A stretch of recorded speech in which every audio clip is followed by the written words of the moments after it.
Kryptovaluta är ju superhett och även här på MVC så ser vi en hel del liknande projekt och jag har hittat ingen mindre än Richard Ells som är CEO på Electroneum, en av många företag som satsar på kryptovaluta, och vi tänkte ta en pratstund med Richard här och se vad han har att säga om sitt projekt och marknaden i sin helhet. Richard, thanks for taking your time, and please can you just give me a quick introduction of yourself and Electroneum? Sure. Okay. My background is in IT, so I've had IT companies for many years, 20 years plus. And so I was natural. Well, maybe it's not natural, but I was naturally, as far as I'm concerned, interested in cryptocurrency. Cryptocurrency is awesome, right? So I was dabbling around, and I thought, you know what? What this needs is to go mobile. Cryptocurrency is all about huge mining rigs and it's quite inaccessible by the average person. If we could get this onto a mobile phone, this would make it happen. So that's really how the idea of Electroneum started. Talking about mobile mining, we have a lot of PC enthusiasts, they build their own mining rigs, they know that they need a lot of power to be able to mine cryptocurrency, and when you hear mobile, that's not power enough. Can you tell me a bit more how it actually works when you talk about mining on the phone? Yeah, of course. So when we first set out, or when I had the first sort of idea that I wanted to take this mobile, the first thing we did is we sat down and we wrote an app for an Android device that actually did mine a blockchain.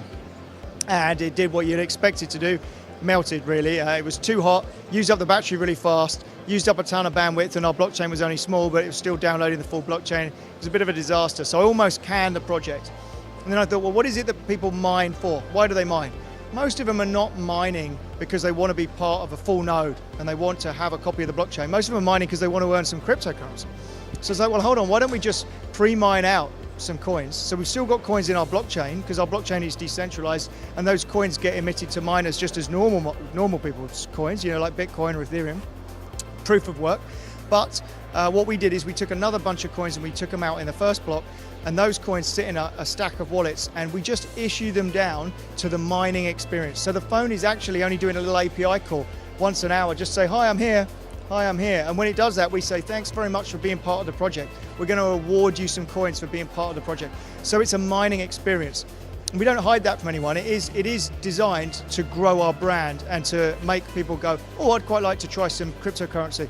They press a button on their phone and they get some cryptocurrency. So we're effectively airdropping cryptocurrency to people in a mining experience.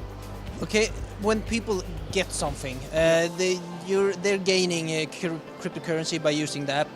What are they contributing with themselves? What are they putting to the table, the user? Yeah, well, the user's initially just bringing themselves. So there aren't many cryptocurrencies with many users. Even the biggest cryptocurrencies, you know, we all know what they are. Bitcoin's maybe got 10 million, maybe 12 million users. And when I say users, you know, they bought some and they hold it. So most of the cryptocurrency space is small. It's nearly dominated, it's all dominated by speculators who just want to trade it and hold it. Nobody's really taken cryptocurrency out to become something that people use to spend every day, you know, something that really is a medium for work. So I've done a little bit of work or put some effort into something, and now I want a medium of exchange, which is how money started. So what we're doing is we're getting users on board by giving them a little bit of cryptocurrency. Then they're going to want to spend that cryptocurrency. So we're doing deals with other people, at the moment telco operators, and they're going to say, oh, if I take Electroneum from these people, then my ARPU, my average revenue per user, can go up. And I'm more likely to keep that user because I've made it easy for them to do a transaction.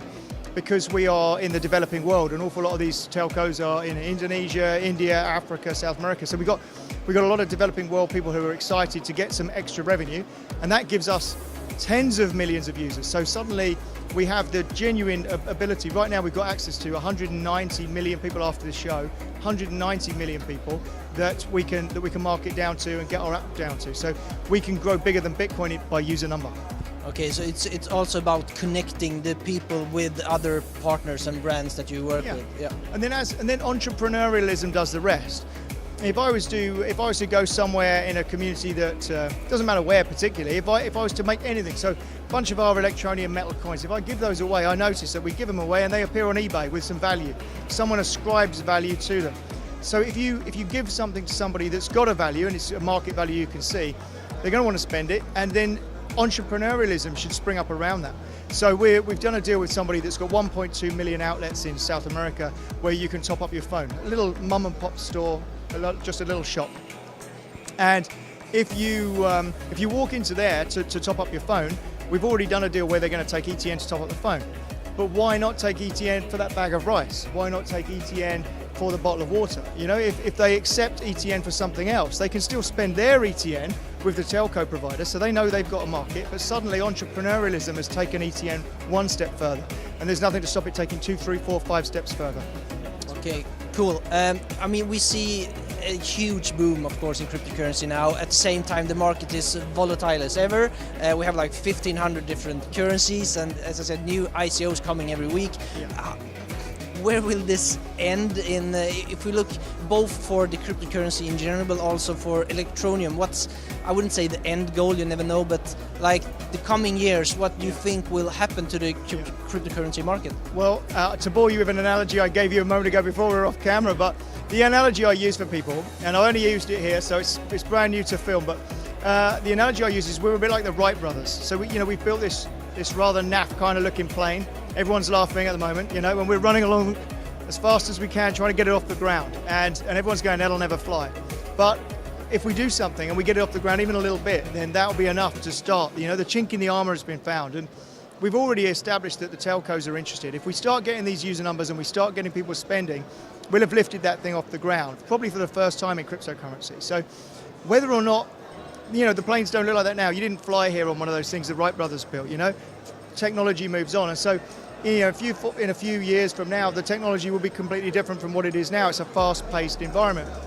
But we've got a brand that we're trying to build, and that brand has users that sign up directly, so we know who the users are.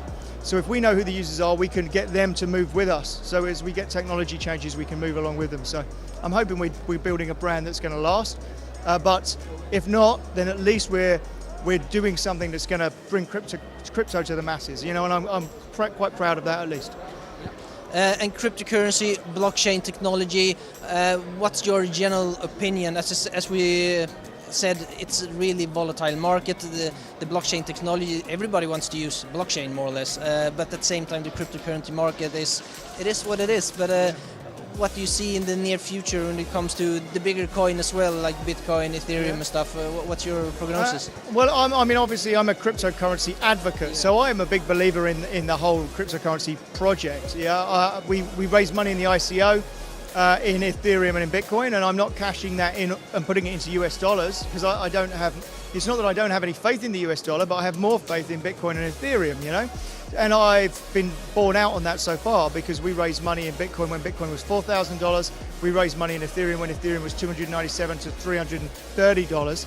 You know, so there's been appreciation that as far as I was concerned, was a relatively obvious thing. And I still think that there's room for those things to grow, but please don't take this as advice. Om ni inte har förstått det så har vi jäkligt roligt i Barcelona i varje fall. Och vi hoppas att ni också har det när ni ser våra videoreportage.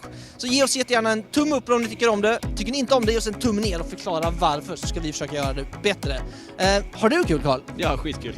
Jag också, och många med oss. Som sagt, följ oss på YouTube, Facebook, nordicharbour.se och Instagram, så ses vi. Ha det gott!